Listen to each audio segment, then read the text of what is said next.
All right, welcome again to my channel. Share your story, Ronnie Harabel. Nandito naman po tayo ulit sa ating pag-uusapan dahil may isang gobernador po o na governor na sumayaw na para po'y paliparahan po ng pera. Wow! That's making money dance daw of Governor from Samar.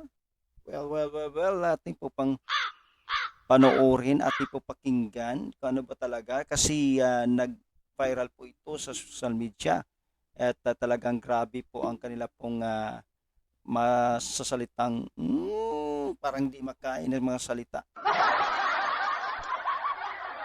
So marami pong mga tikos, basher, pero meron din po namang ilan na talagang nagpapaintindi kung anong ginawa po ng governor from Samar. So, pakinggan po natin. Kaya panoorin po natin ngayon ang ano pang ginawa po talaga ni Mayor, ni Governor ng Samar po. Para po bago po tayong musga, tingnan mo muna natin kung ano po talaga ang katotohanan.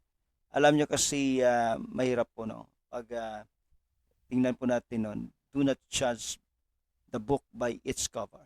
Okay? The books by its cover. Yan pang kasabihan. So para po tayo, ibig sabihin, tingnan natin yung kabuuan. So ate po panoorin po ngayon ang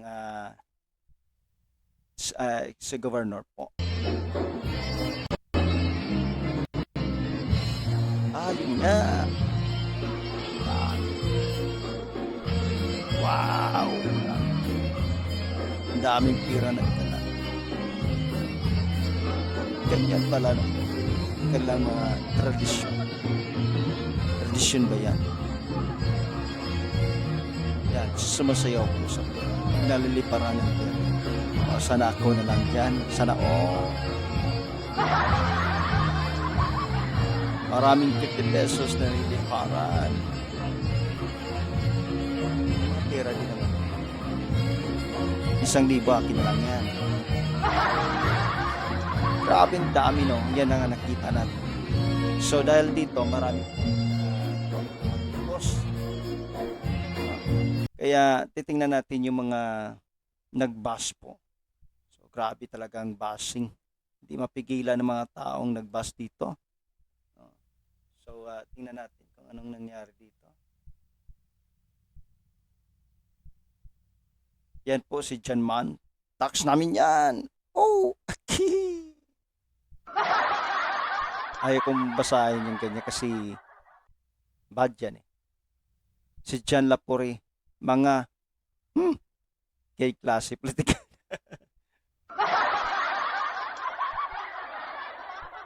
Ay nako. Ito naman si Dong Jude. Habang nagsasaya ng magarbong bulwagan, pero ang kahirapan ng taong bayan ay naghihintay ng tulong. Tama nga naman. Pero hindi naman natin alam kung anong purpose talaga dyan ni Gobe, no? Ni Governor ng Samar. Okay, next naman.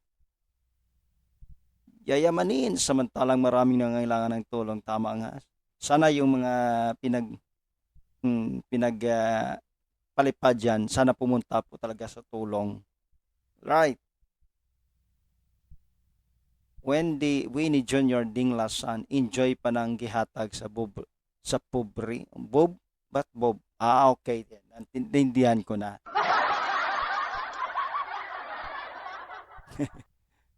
Gerald Swanson, nagsayaw-sayaw sila sa pinaghirapan nila. Hindi sa kanila.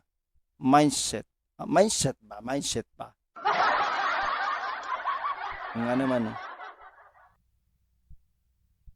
Alex Ribatado, pinapakita lang nila na basura lang yan. Inaapakapaka nila kung pinamigyan nyo yan sa mga bata sa lansangan na nagugutom. Hindi naman siguro mapapanis siya pag inapakan mong pera. But anyway,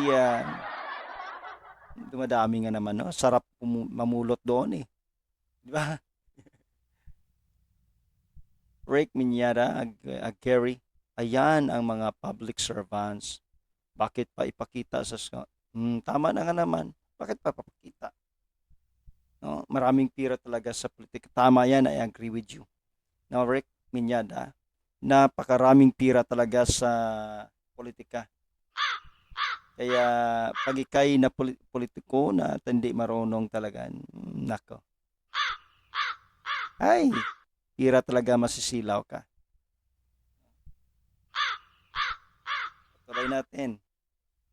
Si Abdul Ogilyag, wala mga ning mga politiko nga korap. Oh, naku, kasakit ba?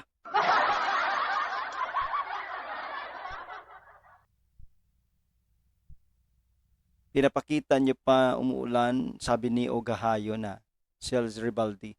Pinapakita niyo pa umuulan ng pera, sarap niyo, pero di niyo man lang naisip daming mga batang nagugutom sa daan. Hindi lang naman bata ang nagugutom, marami po kahit pamilya.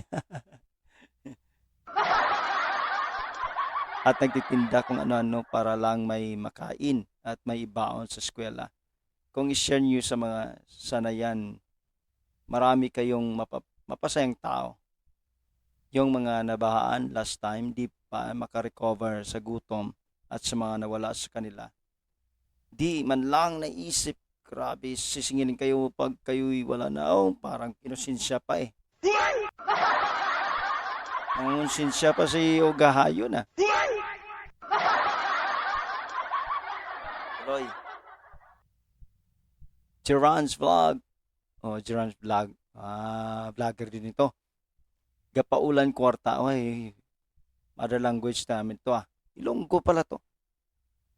Kababayan ko to Nakakahiya. Gapaulan kwarta pero damo ginagutom sa probensya niya.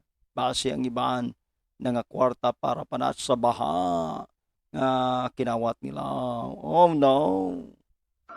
Tagalogin ko Nagpapaulan sila ng pera pero ang daming nagugutom sa probinsya niya doon sa Samar.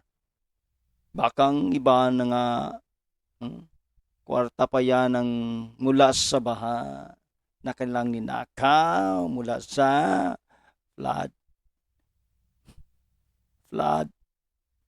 Basta budget na lang yan. Flood control budget. Okay? Yan po. Yan po mga baser, matitinding salita. Ang hamon na talagang kanila pong binatupo sa isang governor na from Samar na sumayaw lamang, no? As or making money dance. Pero ito'y binatikos sa social media, napakarami, pero mayroon din pang ilan lang nakakaintindi. Okay? Ito pa sabi nila, wait muna. Sabi dito hindi ko maintindihan ang kanyang pangalan to Sa mga wala na kabalo, maturtang din ito. Nugay pataka comment, traditional dance na yan nila sa ilang lugar nga sang Samar. I-search nyo sa Google para nga naman, para may mabalaan man kamo. Ilonggo na naman Mother tongue, Tagalogin ko. Sa mga wala, sa di pa nakakaalam nito, huwag kayong basta-basta mag-comment na lang. Dahil ito'y traditional dance na, yan. Ano bang traditional dance na ito? Traditional dance yan nila sa kanilang lugar sa Samar. I-search nyo sa Google nga naman, para may malaman kayo, may malaman po kayo. Ito, dagdag kaalaman ito. Dagdag kaalaman. Alright, parang naalala ko itong parang panahon ng high school ako ay parang isa sa aming subject yung tradisyon na ito. Okay. Next, Jim Paul, bata pa nga siguro to. Ay, ito, kuratsa, tama. kurat sa traditional dance na sa Leyte. Ay, lunggo din no. Kag early 1900s, palang gina-practice na nila nga tradisyon. Amo na nga ilaway okay. Amo na ang ilaway mag fundraising. Ginahatag na dayon ang kwarta sa mga beneficiaries sa festa, kasal or kung ano ang nga organization. Daw gitudlo man na sa tama, gitudlo na sa Sibikay yung sabi ko nga ba tama. Ayos ka chimpo la, bata ka pa sang una lol. Anyway, Tagalogin, kurat siya. Ito'y traditional sa Leyte noong early 1900s noon at kanila pong activities na pinapractice yan, yung tradisyon. Yan po ang ginagawa nila para sila magkaroon pa ng funding o fundraising. That's the way how it can raising fund. Yun po. And after that, they give it to yung funds na yan na financial o yung pera ay binibigay po nila sa mga beneficiaries no to the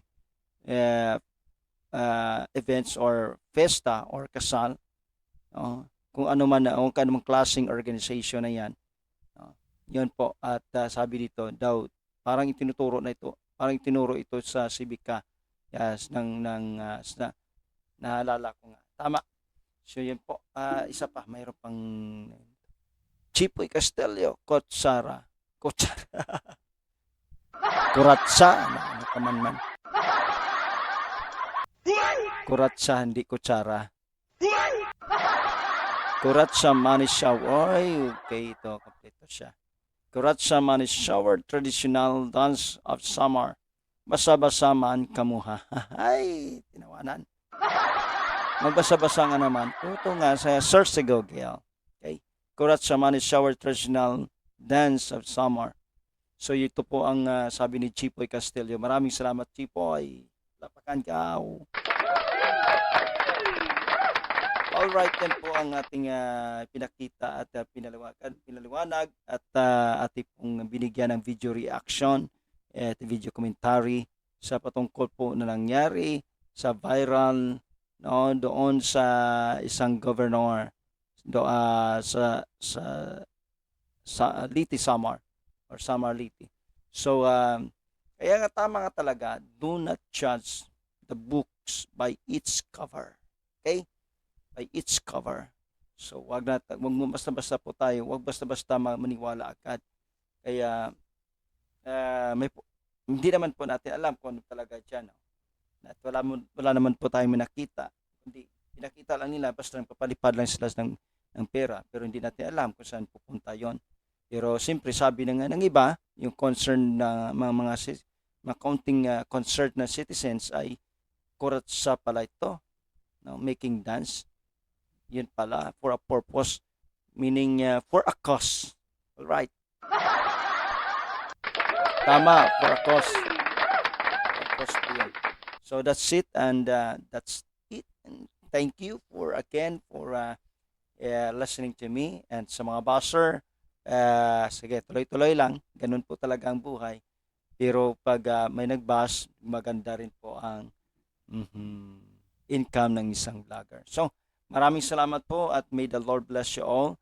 And again, don't forget to like and comment in this video reaction.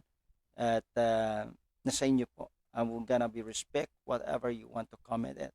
So maraming salamat po sa patuloy na suporta. Again, this is Sir Story Ronnie Harbel.